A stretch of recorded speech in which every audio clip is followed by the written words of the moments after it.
The political landscape between the UK and the US seems to be facing some turbulence. Recent comments from key figures in the Labour Party have stirred the waters by criticizing the newly elected US President, Donald Trump.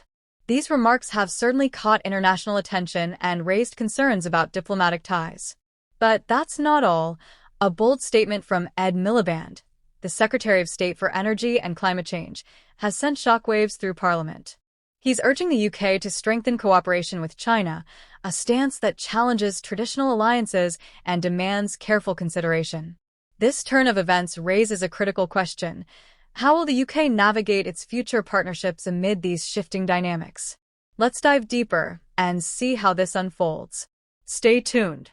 Thank you. And so, in the absence of the US, if China takes on a more prominent role, what scope is there for constructive UK collaboration with China to achieve good climate outcomes for the UK?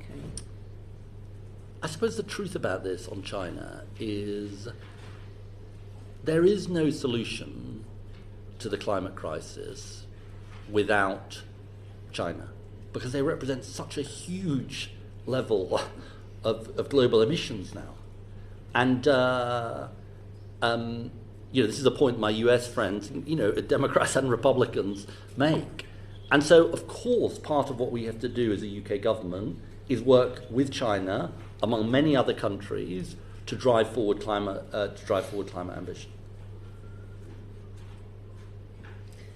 Okay, and turning to the EU then, the UK does have an obligation to cooperate with the EU on both climate, trade, international obligations. And what work are you doing with the EU to push that forward around these shared international objectives? I think it's a really good point. Wopke Hoekstra, who was the EU representative at the talks, and I worked incredibly closely along with John Podesta, who was the US envoy, along with Brazil, obviously the future hosts of COP30. And I think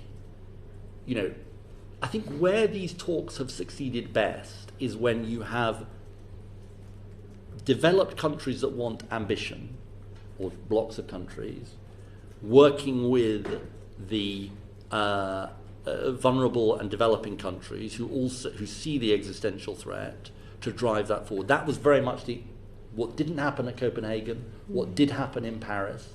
I think to an extent it did happen a bit in relation to this finance goal, the NCQG at COP29, and that's what we're doing. So relations with the EU are really important in this. Do you think it's an opportunity for closer alignment of some of our environmental standards? I think there's a separate discussion, sort of, if you like, separate from the COP process, about how we can work with the European Union for our economic benefit, including in these areas around energy. But I think the reality of the negotiations is that absolutely it's crucial to these negotiations that we work incredibly closely with the EU.